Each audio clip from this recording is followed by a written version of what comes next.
నమస్తే శ్రీ మాతృ నమః శ్రీ కృష్ణాయ నమః. భక్తి ప్రేక్షకులకు స్వాగతం. జూలై 16, 2026 నుంచి మనకి మళ్ళా ఆగస్టు 17వ తారీఖు వరకు గురు ఆదిత్య యోగం అనేది ఏర్పడబోతోంది. అయితే ఈ గురు ఆదిత్య యోగం ఏంటి అంటే కనుక అత్యద్భుతమైన 2 గ్రహాలు కలవడం అన్నమాట. అయితే ఇది జూలై 16, 2026 రాత్రి 11:44 సూర్యుడు కర్కాటక రాశిలోకి ప్రవేశం చేస్తున్నాడు. మళ్ళా ముగింపు మనకి ఎప్పుడు అంటే 17 ఆగస్టున సూర్యుడు కర్కాటకంలో అంతవరకు ఉంటాడు. కాబట్టి ఈ సమయాన్ని గురు ఆదిత్య యోగం కింద మనము చెప్పుకుంటాం. జ్యోతిష శాస్త్రంలో ఇది ఒక అద్భుతమైన యోగం లాంటిది. అయితే ఈ సమయంలో కర్కాటక రాశిలో ఉచ్చ స్థితిలో ఉన్నటువంటి గురుగ్రహము సూర్యుడితో సంయోగం చెందడం వల్ల విశేషమైన శక్తి, ప్రభావము, యోగాలు అన్ని కలిగేందుకు అవకాశాలు ఉంటాయి. అయితే మరి ఈ గురు ఆదిత్య యోగము చాలా అరుదైనటువంటిది, అద్భుతమైనటువంటిది, మహిమాన్వితమైనటువంటిది. సకల యోగాలు ఇక్కడి నుంచి మనకి ప్రారంభమవుతాయి. అయితే మరి ఈ గురు ఆదిత్య యోగం మనకి ఎలా ఉంటుంది అంటే దీని దేశ కాలమాన పరిస్థితులను బట్టి ఒక మనుషులకైనా కాదు, దేశంలో దేశానికి ఆర్థికంగాను, న్యాయపరంగాను, రాజకీయ, వ్యవసాయ, వ్యాపార, ఐటీ, విద్యా రంగాల మీద కూడా ఈ యొక్క ప్రభావము పడేందుకు అవకాశాలు ఉన్నాయి. ఈ గురు ఆదిత్య సంయోగంలో, ఈ యోగంలో జ్యోతిష శాస్త్రంలో మనకి గురువు శాస్త్రము, జ్ఞానము, సంతానము, దైవానుగ్రహము, ధర్మానికి సంబంధించిన కారకుడు. అయితే మరి సూర్యుడు ఏమిస్తాడు? అధికారము, ఆత్మబలము, నాయకత్వ లక్షణాలు, రాజసత్వానికి సూచన. 2 అద్భుతమైన గ్రహాల కలయిక. అయితే ఈ ఇద్దరు ఒకే రాశిలో కలిసినప్పుడు ఆ వ్యక్తికి విపరీతమైనటువంటి రాజయోగము, గౌరవము, పదవులు, ఆర్థికాభివృద్ధి, ఆ వ్యక్తిలో ఆత్మవిశ్వాసము, మంచి నిర్ణయ శక్తులు, ఇలాంటివన్నీ కలిగేందుకు అవకాశం ఉంటుందని మనకి జ్యోతిష శాస్త్రంలో చెప్పబడింది. అయితే ఈసారి గురువు కర్కాటకంలో ఉచ్చ స్థితిలో ఉన్నాడు. అది కూడా బలమైన స్థితిలో ఉండడం మూలంగా ఈ యోగం యొక్క ప్రభావము మరింత బలంగా ఉండేందుకు అవకాశాలు ఉన్నాయి. అయితే జ్యోతిష సంప్రదాయ ప్రకారము ఈ వ్యక్తిగతంగా ఎవరైతే జాతకుడు ఉంటాడో ఆ జాతకుడికి ఆ యొక్క దశ, భుక్తి, లగ్నము, ఇతర అంశాల మీద కూడా వీటి యొక్క ప్రభావం అనేది కనబడుతూ ఉంటుంది.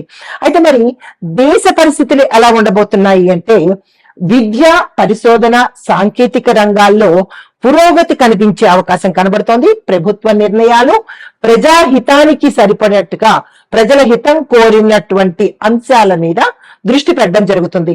ఇంకా రియల్ ఎస్టేటు, నిర్మాణ రంగము, విద్య, ఆరోగ్యము, ఈ అంశాలకు సంబంధించిన వాటికి కొంత ఇబ్బందికరమైన సూచనలు గోచరిస్తున్నాయి. మరి వ్యవసాయదారులకు చూసుకున్నట్టయితే కనుక వర్షాల మీద ఆధారపడేటటువంటి కొన్ని ప్రాంతాల్లో చక్కని పంటలు పండుతాయి. బంగారంగా ఉండబోతుంది. రైతులకు మంచి ఊతంలాగా ఉంటుంది. అయితే మరి ధార్మిక కార్యక్రమాలు, దేవాలయాల్లో పూజలు, గురు పూజలు, ప్రజలలో భక్తి అనేది కొంచెం ఎక్కువయ్యే సూచనలు కనబడుతున్నాయి.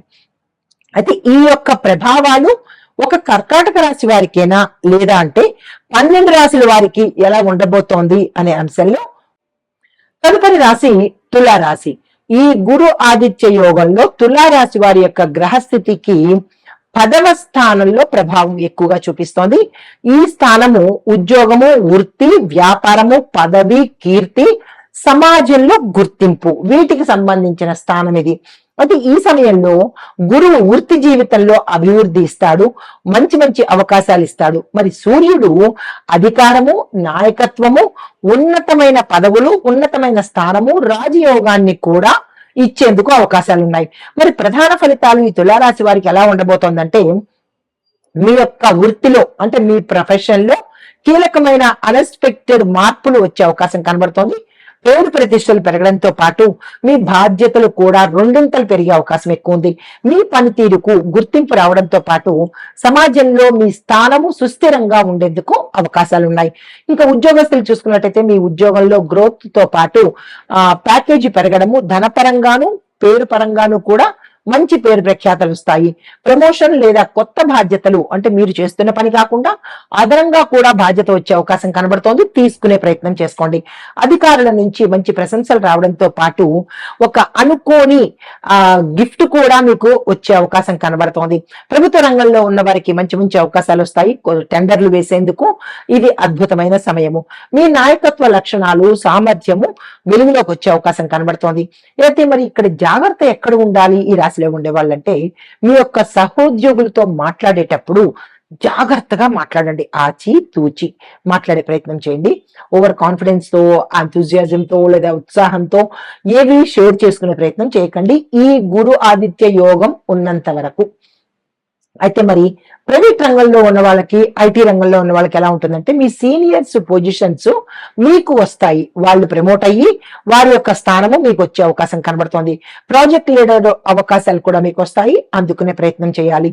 విదేశీ కంపెనీల్లో పనిచేసే వారికి ఇది అద్భుతమైన సమయము. మీరు ఏ పని చేయాలన్నా, అంటే మీ గ్రోత్ డెవలప్మెంట్ కోసం కావచ్చు లేదా పెట్టుబడుల కోసం కావచ్చు, ఈ సమయాన్ని ఉపయోగించుకోండి. మీ నైపుణ్యాలకు సంబంధించినటువంటి గుర్తింపు వచ్చే అవకాశం ఉంది. వ్యాపారస్తులు చూసుకున్నట్టయితే కనుక మీ యొక్క వ్యాపారాన్ని విస్తరణ చేయడానికి కానీ, లేదంటే వేరే బ్రాంచీలు పెట్టుకోవడానికి కానీ, కొత్తగా వ్యాపారాన్ని స్టార్ట్ చేయడానికి కానీ, ఇలా ఏదైతే ఆలోచిస్తారో ఆ ఆలోచనలకు ఈ సమయము మంచి సమయము. చేసే ప్రయత్నం చేసుకోండి. కొత్త ఒప్పందాలు కానీ లేదా కొత్త భాగస్వామ్యాలు కానీ వచ్చేందుకు అవకాశం ఉంటుంది. యాక్సెప్ట్ చేసుకోండి. ప్రభుత్వ సంబంధించిన పనులు ఏవైనా ఆగిపోయి ఉంటే గత కాలంలో, అవి ఇప్పుడు ముందుకు వెళ్లే అవకాశం కనబడుతోంది. దానికి సంబంధించినటువంటి ప్రయత్నాలు చేసుకోవాలి. మీ యొక్క బ్రాండ్ పెరిగే అవకాశం కనబడుతోంది. ఏ రంగంలో ఉన్న వాళ్ళకైనా బ్రాండ్ ఇమేజ్ అనేది పెరిగే అవకాశం కనబడుతోంది. అయితే మీరు ఎక్కడ జాగ్రత్తగా ఉండాలి ఈ రాశిలో ఉండే వాళ్ళంటే, ఏదైనా పత్రాల మీద, డాక్యుమెంట్స్ మీద సంతకాలు పెట్టేటప్పుడు కానీ, లేదా మీరు మధ్యవర్తిత్వం వహించేటప్పుడు కానీ, అంటే మీడియేటర్ అంటారు కదా, ఆ సమయంలో మీరు ప్రతిదీ పరిశీలన చేసి మాత్రమే మీరు ముందుకు వెళ్లే ప్రయత్నం చేయండి. తొందరపడి సంతకాలు పెట్టకండి. ఆర్థిక పరిస్థితి చూసినట్టయితే కనుక మీ ఆదాయ మార్గాలు పెరిగే అవకాశం ఉంది. వృత్తి ద్వారా ఆర్థిక లాభాలు వచ్చే అవకాశం ఉంది. దీర్ఘకాలిక పెట్టుబడులకు ఇది అద్భుతమైన సమయము. లాంగ్ టర్మ్ లో మీరు ప్లాన్ చేసుకోండి. ఎక్కువ అమౌంట్ ప్లాన్ చేసుకోండి.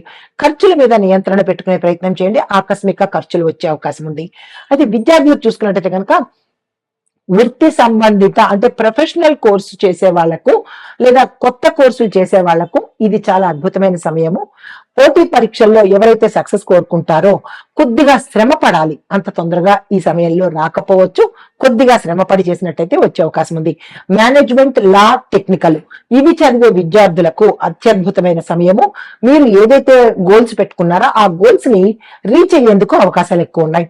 కుటుంబపరంగా చూసినట్టయితే కనుక కుటుంబంలో మీ స్థానం గౌరవంగా ఉంటుంది. ఉన్నతంగా ఉండేందుకు మీ యొక్క నిర్ణయాలు వాళ్ళు గౌరవించేటట్టుగా ఉండబోతోంది. ఉద్యోగం ఒత్తిడి వల్ల కొంత సమయాన్ని మీరు ఎక్కువగా శ్రమ పడవలసిన అవసరం వస్తోంది. జాగ్రత్త తీసుకోండి ఆరోగ్యం పట్ల. వివాహము, సంబంధాలు చూసినట్టయితే కనుక వివాహ ప్రయత్నాలకు ఇది చాలా అనుకూలమైన సమయము. అస్సలు నెగ్లెక్ట్ చేసే ప్రయత్నం చేయకండి. ఇది గోల్డెన్ పీరియడ్ అని చెప్పొచ్చు ఈ రాశిలో ఉండే వారికి. జీవిత భాగస్వామి యొక్క సహాయ సహకారాలు కూడా మీకు అందుబాటులోకి వస్తాయి. వృత్తి కారణంగా మీరు కొంత కుటుంబానికి దూరంగా వెళ్ళవలసిన పరిస్థితి ఏర్పడుతుంది. ఇంకా ఆస్తి, వాహనాలు ఇవి చూసినట్టయితే ఆస్తి కొనుగోలుకు సంబంధించిన ఆలోచనలు చేయడము స్ట్రాంగ్ అయ్యే అవకాశం ఉంది. అంటే ఎలాగైనా కొనాలి అన్న పట్టుదల మీలో పెరిగేందుకు అవకాశం ఉంది.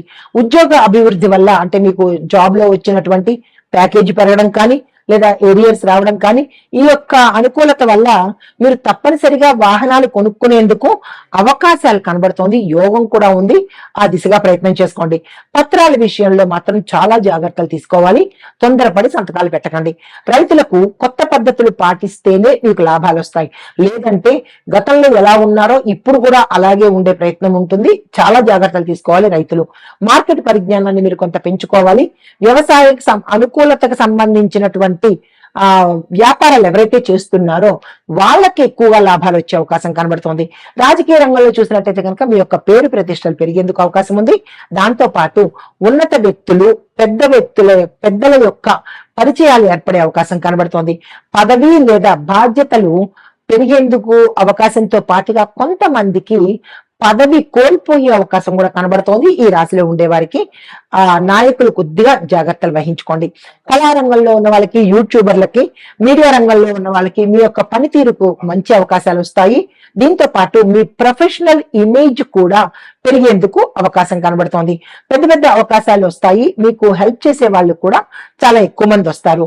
అయితే మీ కంటెంట్ మాత్రము నమ్మదగినటువంటిదిగా ఉన్నట్టయితే మంచి అవకాశాలు వస్తాయి. ఆ విషయంలో కొద్దిగా జాగ్రత్తలు తీసుకోండి. అయితే మీరు తీసుకోవాల్సిన జాగ్రత్తలు ఏంటంటే, పదవి వచ్చినప్పుడు వినయం పాటించే ప్రయత్నం చేయండి. పని ఒత్తిడిని తగ్గించుకునే ప్రయత్నం చేసుకోండి. ఇతరుల అభిప్రాయాలను గౌరవించండి. పాటించాలి అనే నియమం లేదు, గౌరవించాలనే నియమం ఉంది. కాబట్టి ఈ అంశాలు కొద్దిగా దృష్టిలో పెట్టుకోండి. అయితే పరిహారాలు, ఆదివారం ఉదయం సూర్యుడికి అర్ఘ్యం ఇవ్వడంతో పాటు, సూర్యుడిని అర్ఘ్యం ఇవ్వలేము అని అనుకున్న వాళ్ళు అట్లీస్ట్ ఆ సూర్యనారాయణ మూర్తిని చూసే ప్రయత్నం చేసుకోండి.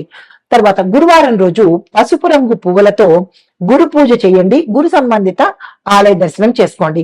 గురువులను, పెద్దలను గౌరవించడంతో పాటు మీ యథాశక్తి అన్నదానం చేసుకున్నట్టయితే గురువారం రోజు గుర్తుపెట్టుకోండి, అన్నదానం చేసినట్టయితే కనుక చాలా మంచి ఫలితాలు పొందుతారు. అది మీకు చెప్పదగినటువంటి మంత్రాలు: ఓం గ్రాం గ్రీం గ్రౌం సహా గురవే నమః, ఇది 108 సార్లు ప్రతి గురువారం రోజు. ఓం గృడి సూర్యాయ నమః, ఈ మంత్రము ప్రతి ఆదివారం రోజు నియమనిష్టలతో, మంత్రాన్ని చదివేటప్పుడు నియమనిష్టలతో చదవాలి. ఈ విషయం గుర్తుపెట్టుకోండి. 108 సార్లు చదువుకునే ప్రయత్నం చేయండి. మీకు కలిసి వచ్చే రంగు తెలుపు, పసుపు, బంగారం రంగు. కలిసి వచ్చే వారాలు శుక్రవారము, గురువారము, ఆదివారము. మరి మీరు ఇవ్వవలసిన దానాలు పసుపు, శనగలు, గోధుమలు. విద్యార్థులకు ఫీజు రూపంలో కానీ, లేదా వస్త్రాల రూపంలో కానీ, పుస్తకాల రూపంలో కానీ మీ యథాశక్తి దానంగా ఇచ్చుకునే ప్రయత్నం చేసినట్టయితే ఈ గురు ఆదిత్య యోగము అత్యద్భుతంగా ఉండబోతోంది. ఇది గోచార రీత్యా ఫలితాలు, పరిహారాలు, సూచనలు. నమస్తే.